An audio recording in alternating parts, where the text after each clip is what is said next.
Hello everyone. Today we are going to explore a mysterious and shocking story that took place in southern Germany, a region famous for its historic beauty and prosperity.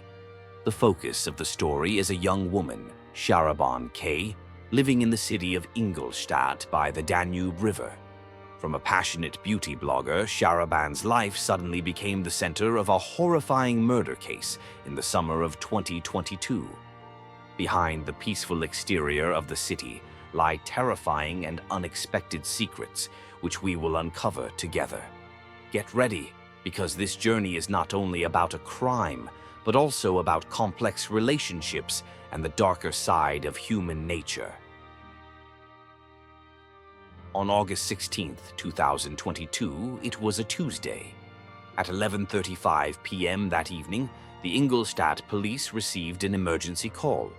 A man reported that near his home, a couple was desperately banging on the window of a black car. Their daughter was locked inside the car and appeared to be lifeless. A few minutes after receiving the call, the police arrived at the scene. The location was a street near the Danube River. The scene was crowded with onlookers. They saw a man holding a flower pot, smashing the car window. Beside him was a woman sitting on the ground, almost fainting from crying. Looking through the car window, the police discovered a woman lying motionless in the back seat of the black car, her face covered in blood. Upon seeing the police, the man quickly begged them to open the car door, claiming that the woman in the car was their daughter, Sharaban. The police immediately opened the door and secured the area. The woman in the back seat was taken out, but she had stopped breathing. She had multiple stab wounds, and her face was so severely disfigured that it couldn't be recognized by the naked eye. Nevertheless, the couple continued to insist that it was their daughter, as the car belonged to her. The police later found several knives in the trunk of the car. According to the initial investigation, the daughter of the couple was Sharaban K, born in 1999 in Bavaria, with Iraqi roots. She was someone who loved beauty, was interested in fashion and makeup. After growing up, Sharaban became a makeup artist. Seizing the opportunity from the booming short video social media platforms, Sharaban quickly started her own channel and became a beauty blogger. At 19, Sharaban married her current husband, who was also Iraqi. After marriage, Sharaban quit her job at a beauty salon and moved to live with her husband in Ingolstadt. They opened a hair salon together, and their business was thriving. However, within the next 2 to 3 years, the young couple's relationship began to deteriorate. They frequently fought, and their conflicts grew more intense, with multiple near divorces. Eventually, unable to bear it any longer, Sharaban decided to move back to her parents' house in Munich. After separating, her husband still wouldn't give up and kept demanding that Sharaban come back. He even threatened over the phone, saying, "One day I will make you kneel and beg me." After the murder, the police interrogated Sharaban's parents. They stated that their daughter had always been obedient and well-mannered, never causing them any trouble. No matter the situation, she would only speak of good things and never complained.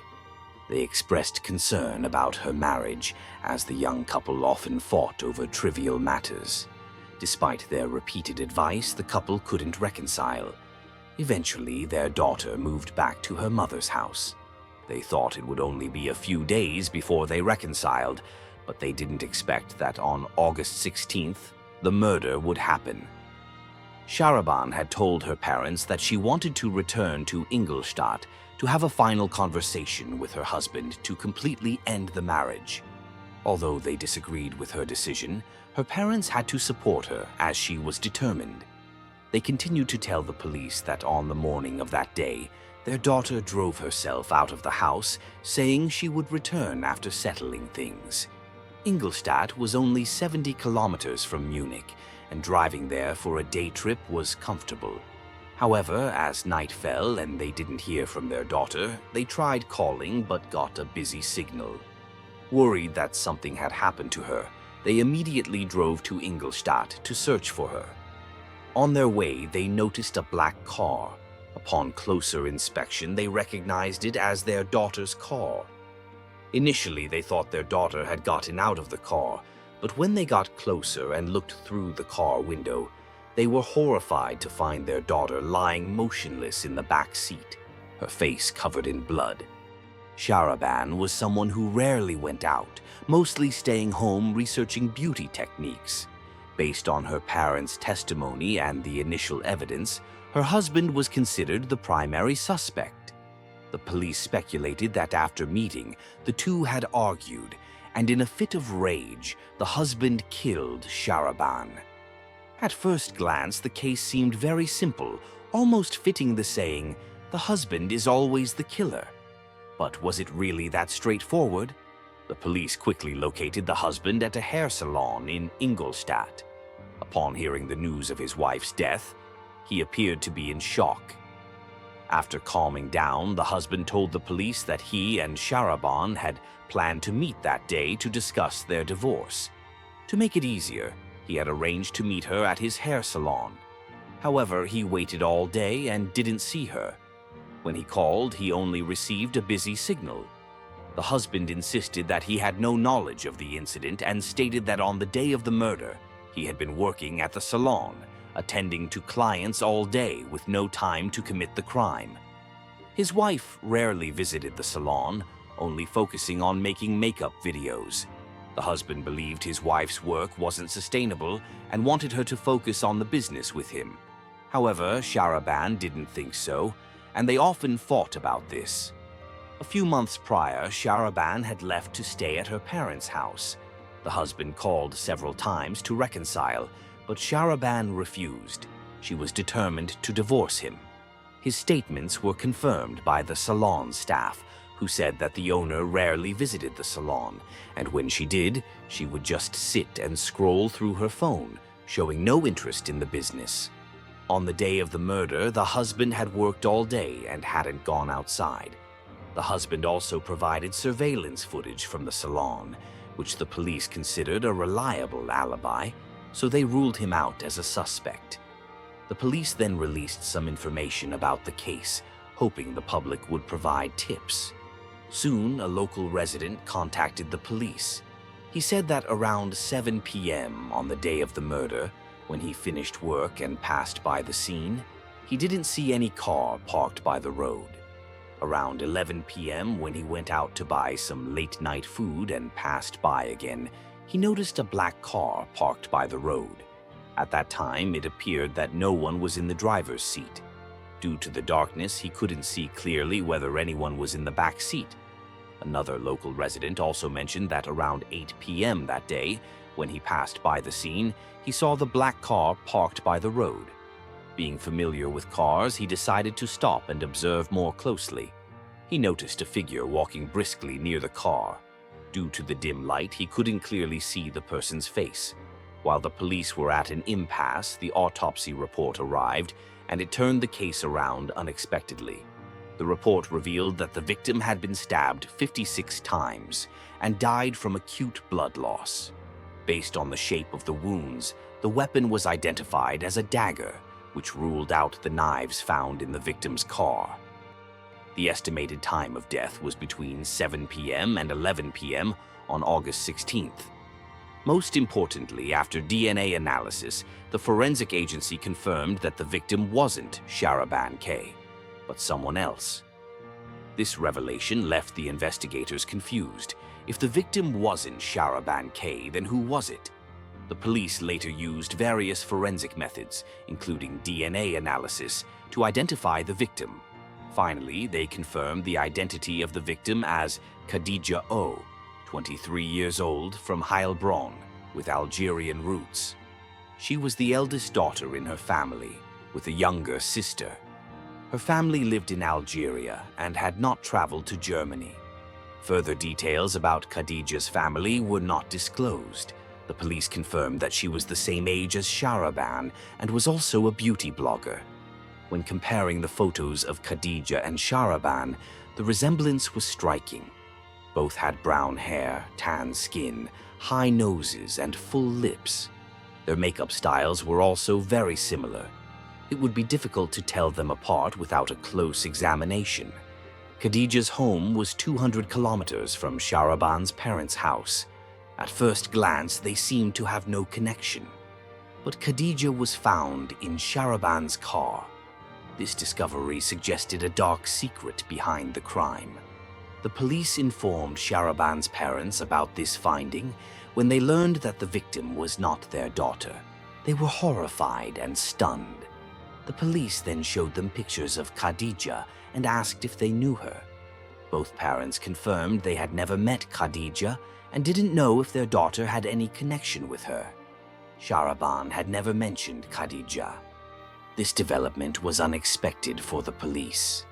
However, they believed that Khadija's death was connected to Sharaban. If they could find Sharaban, all the mysteries would be unraveled. The following day, the police issued a nationwide search warrant for Sharaban and called for public assistance. At the same time, they reviewed surveillance footage along the route from Munich to Ingolstadt. The footage revealed that on the day of the murder, Sharaban had not met with her husband, but had gone to meet another man. This man was identified as Sharaban K, 23 years old, Sharaban's lover. They had been seeing each other for a while. The location where the black car was found was not far from Sharaban K's apartment. He became the next suspect in the case. To avoid alerting the suspect, the police contacted two of Sharaban K's old friends, hoping to gather more information about him. Surprisingly, both women spoke highly of Sharaban K.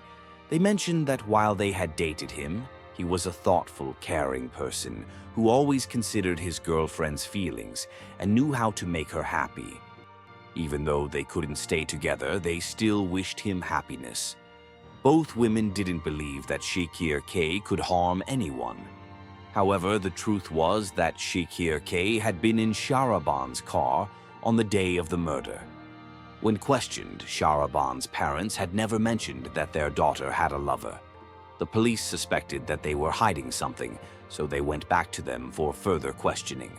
They maintained that they didn't know about their daughter's affair. Sharaban rarely confided in them about her romantic life, so they had no knowledge of it. On the third day after the crime, the police traced Sharaban's phone signal and pinpointed her location. That evening, Sharaban was arrested at a pizza shop in Ingolstadt. The pizza shop owner mentioned that when Sharaban arrived, she seemed anxious and kept looking out the door. When asked if she needed help, Sharaban shook her head and looked down at her phone. As soon as Sharaban was arrested, the police went to Sharaban K's apartment to arrest him. Several officers stood outside, identified themselves, and asked Sharaban K to cooperate. However, Sharaban refused to come out and threatened to do something drastic if the police broke in. The police tried to convince him while preparing to force entry. Eventually, both suspects were arrested. Faced with the police's questions, Sharaban and Sharaban remained silent. Upon examining their phones, the police found that Sharaban had used several different Instagram accounts, each with a different identity. Some of these accounts had communicated with the victim, Khadija.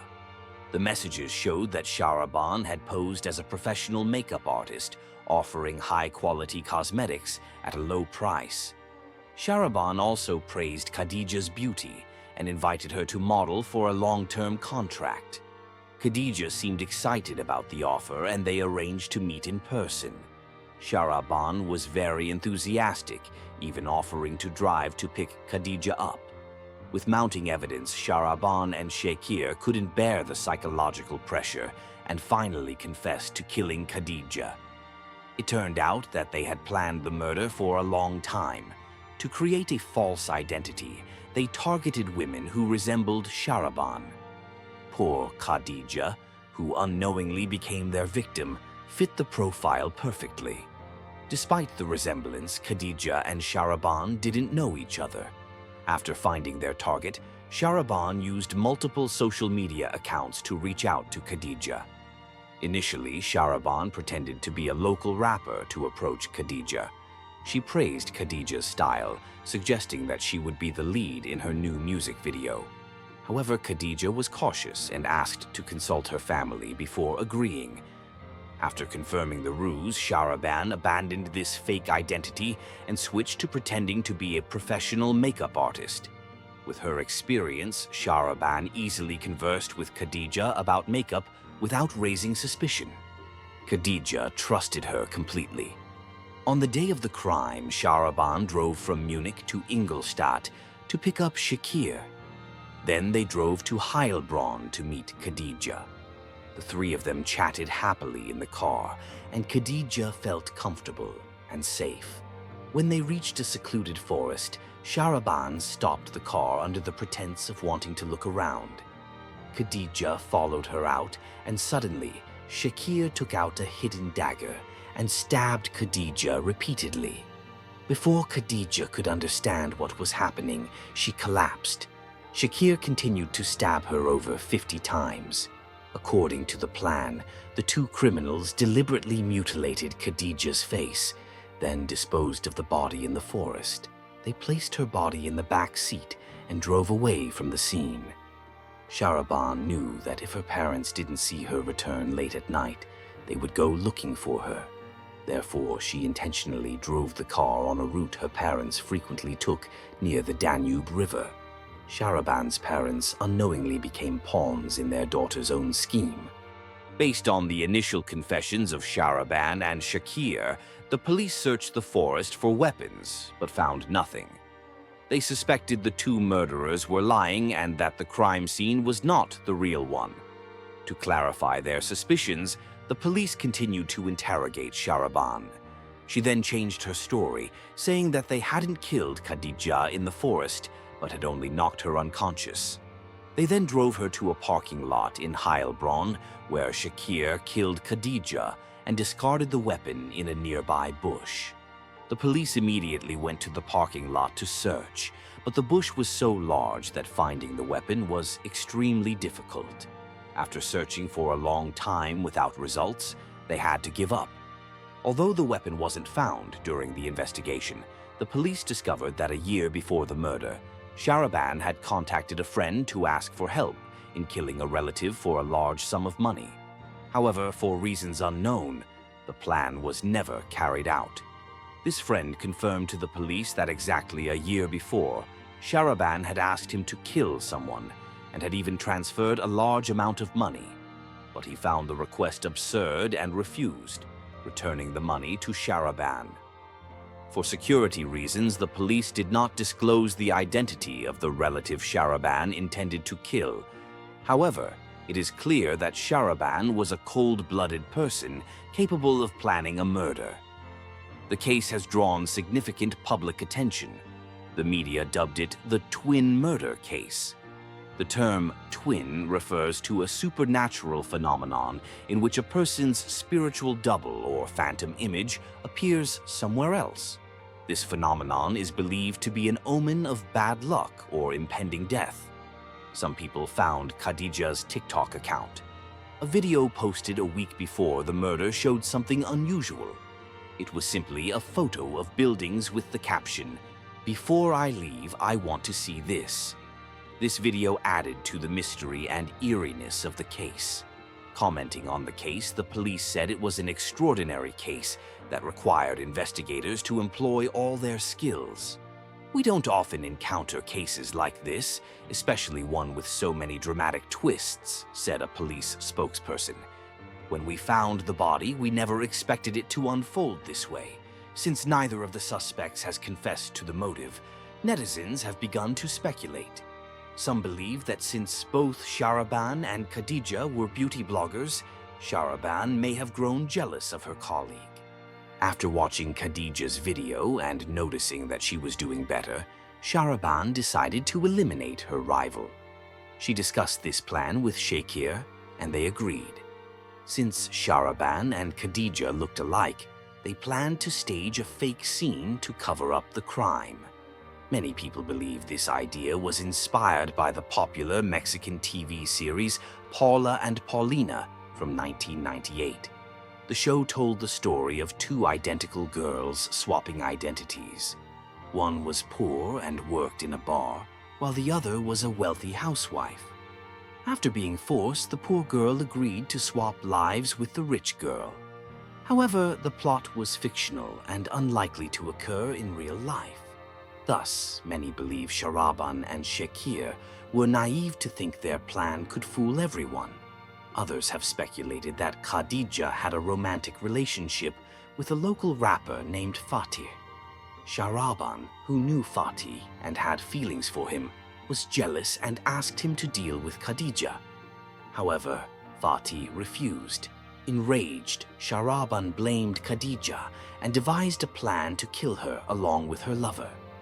Facing rumors, Fatih publicly denied the accusations. He stated that Khadija was a kind, beautiful girl and they only shared a friendship, denying any romantic relationship.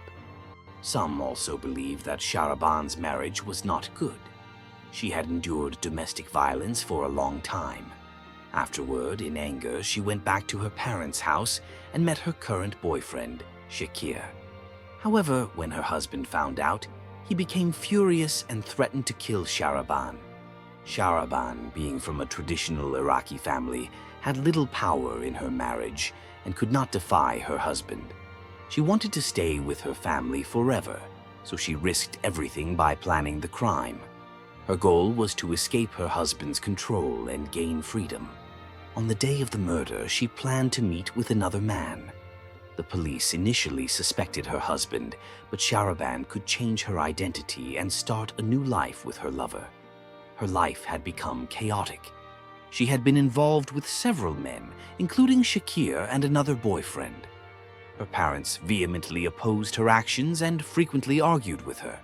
Sharaban was emotionally extreme and couldn't bear her family's criticism. So she wanted to do something reckless to end everything. But she was also afraid. After much thought, she decided to find a substitute. Once successful, she could escape her parents' constant nagging forever. However, these speculations remain unconfirmed, and the truth is still a mystery. After the incident, many locals spontaneously visited the crime scene to place flowers and candles in memory of the victim, Khadija. People placed photos of Khadija and singer Furkan at the base of a large tree by the roadside. Furkan himself braved the heavy rain to visit the site and lay flowers. Khadija's younger sister, who lived in Algeria, learned of the tragic news through social media. She collapsed in despair and wept uncontrollably. Her mother also received the devastating news and fainted on the spot. She had poor health and suffered from severe epilepsy. It took her a long time to accept the heartbreaking truth. To seek justice for her daughter, despite her fragile health, she traveled alone to Germany. Reporters contacted Khadija's mother for updates. She shared that on the day her eldest daughter passed away, something strange happened at home. A picture frame hanging on the wall suddenly fell to the floor and shattered. Inside was a photo of her daughter. At the time, she didn't think much of it, but now she believes it was an omen. She shared with reporters, "I worry that my daughter's rights will be trampled. The one who killed her might get away with it. If possible, I want to attend the trial of my daughter's murderer and hear the verdict. This way, I can tell my daughter in the afterlife that justice has been served." In January 2024, 2 years after the murder, the official trial began at the Ingolstadt District Court. Defendants Sharaban and Shakir were charged with murder. More than 190 witnesses testified in court. During the trial, both Sharaban and Shakir remained silent. Sharaban even used an object to cover her face throughout the trial. The trial is still ongoing, and the final verdict has not yet been reached. If convicted, the two could face life imprisonment.